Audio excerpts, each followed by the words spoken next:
आज माननीय supreme court का चंडीगढ़ के मेयर चुनाव में ऐतिहासिक फैसला आया है। हम सब ने देखा कि किस तरह से चंडीगढ़ के चुनाव में साफ साफ था कि 20 वोट इंडिया गठबंधन के थे, 16 वोट बीजेपी के थे।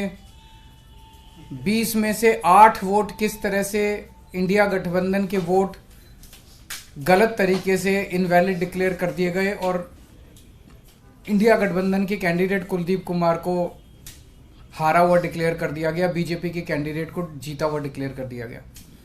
मामला जब सुप्रीम कोर्ट में गया तो सुप्रीम कोर्ट ने बहुत जल्दी सुनवाई करके और आज जो पूरा जो प्रोसेस भी था, किस तरह से माननीय सुप्रीम कोर्ट ने सारे बैलेट पेपर मंगाए अपने पास, बैलेट पेपर खुद देखे और आज रिजल्ट डिक्लेयर कर दिया। ये मुझे लगता है कि भारतीय इतिहास के अंदर शायद पहली बार हुआ है।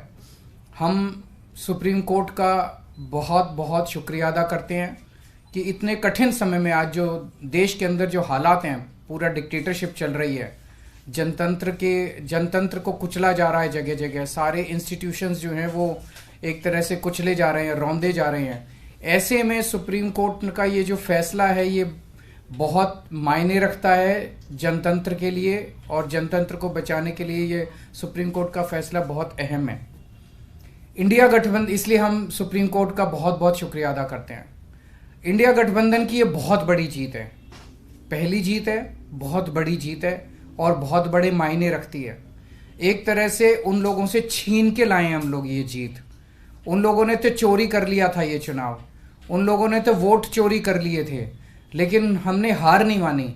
हम आखिरी समय तक लड़ते रहे, संघर्ष करते रहे और अंत में हमारी जीत हुई। तो ये पूरे देश के लिए, इंडिया गठबंधन के लिए बहुत बड़ी जीत है और बहुत बड़ा संकेत देती है देश को। जो लोग कहते हैं कि बीजेपी को हराया नहीं जा सकता, बीजेपी को हराया जा सकता है, एकता से हराया जा सकता है, अच्छी प्लानिंग और स्ट्रेटेजी से हराया जा सकता है और मेहनत से हराया जा सकता है। ये इस चुनाव के नतीजों ने साबित कर दिया। तो मैं इंडिया गठबंधन के सभी पार्टनर्स को बहुत बहुत इसके लिए बधाई देता हूं। चंडीगढ़ के लोगों को बधाई देता हूं, जिनको चंडीगढ़ के लोगों की एक तरह से जीत हुई। चंडीगढ़ के लोगों ने तो नतीजा यही दिया था कि भाई इंडिया गठबंधन का कैंडिडेट मेयर बनना चाहिए, लेकिन उन्होंने चोरी कर लिया चुनाव। तो एक तरह से जनता की हार हो गई थी, लेकिन अब जनता की जीत हुई है और पूरे देश की जीत हुई है। पूरे देश ने देखा कि किस तरह से बीजेपी ने यह चुनाव चोरी किया। इस चुनाव में 36 वोट थे टोटल, बीजेपी के, कांग्रेस के, आम आदमी पार्टी के, अकाली दल के 35 काउंसलर और एक मेंबर ऑफ पार्लियामेंट, 36 वोट थे। उन 36 वोट्स की काउंटिंग में बीजेपी वालों ने 8 वोट चोरी कर लिए, 25% वोट चोरी कर लिए 36 के अंदर। सोचो, अभी कुछ दिन के बाद देश का बड़ा चुनाव होने वाला है, उसमें 90 करोड़ वोट हैं। अगर ये 36 वोट में से 25% वोट चोरी कर सकते हैं, 90 करोड़ वोटों में ये कितने वोटों की चोरी करेंगे, सोच के भी रूह कांप उठती है, रोंगटे खड़े हो जाते हैं। सुनते तो थे कि बीजेपी वाले गड़बड़ करते हैं, सुनते तो थे कि बीजेपी वाले बदमाशी करते हैं, वोटों की चोरी करते हैं, पर कभी कभी मन खराब थी कि चंडीगढ़ के चुनाव के वक्त सीसीटीवी कैमरे लगे हुए थे और सीसीटीवी कैमरों के अंदर इनका सारा का सारा रंगे हाथों ये लोग पकड़े गए, सारा इनका कुकर्म पकड़ा गया। इससे साफ जाहिर है कि कितने बड़े स्तर के ऊपर ये वोटों की चोरी करते हैं।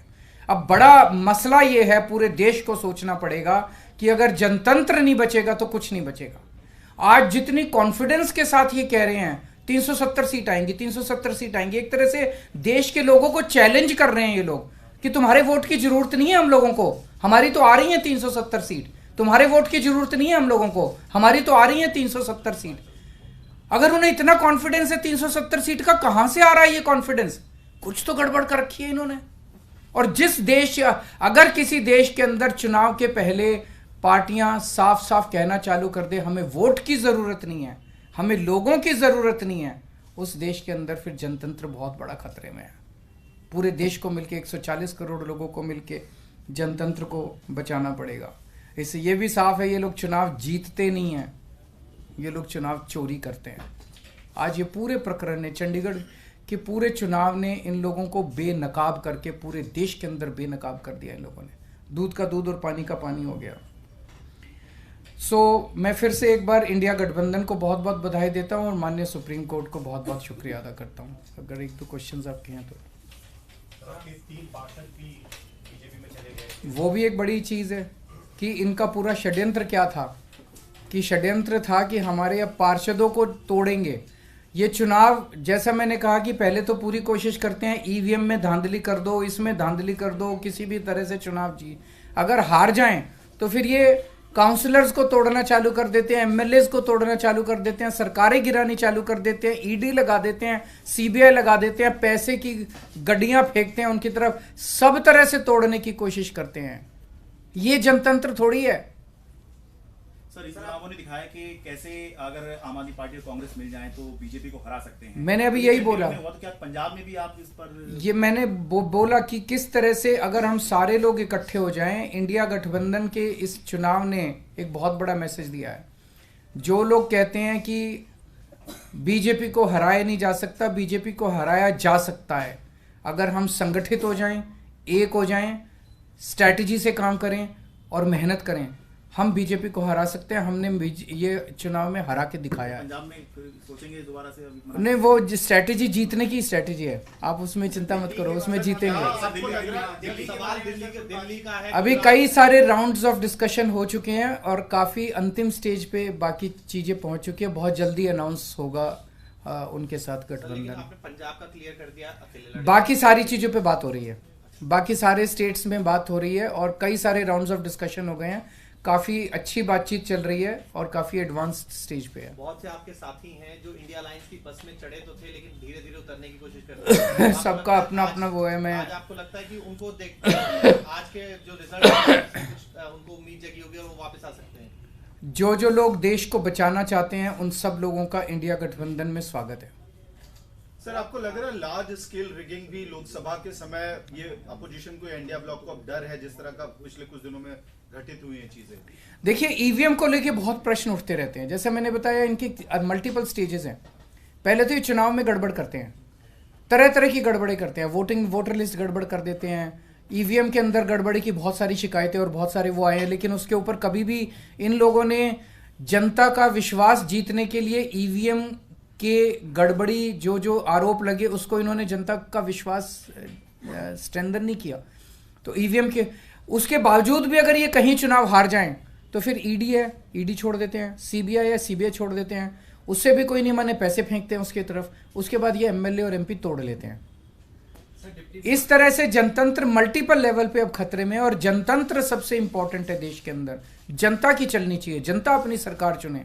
अगर जनता की नहीं चलेगी और एक किसी व्यक्ति को अगर ये अहंकार हो जाएगा कि हमारी तो 370 सीट आ रही है, जनता की तो जरूरत ही नहीं है, 140 करोड़ लोगों की मुझे क्या जरूरत है, मेरी तो 370 सीट आ रही है, तो उसके बाद जनता कहां जाएगी? जनता अपना घर बैठे, वो कह रहे हैं कि जनता घर बैठे, हमें तुम्हारी जरूरत नहीं है। Sir deputy mayor, senior deputy mayor का भी होना है, उसमें कितने आसपास? उसका मैं डिटेल्स पता करके बताऊंगा, क्योंकि मुझे नहीं पता अब लीगल क्या पोजीशन है। मेयर डिप्टी मेयर का चुनाव कराता है, तो चूंकि वो मेयर नहीं रहा, उसने चुनाव कराया, वो भी दोबारा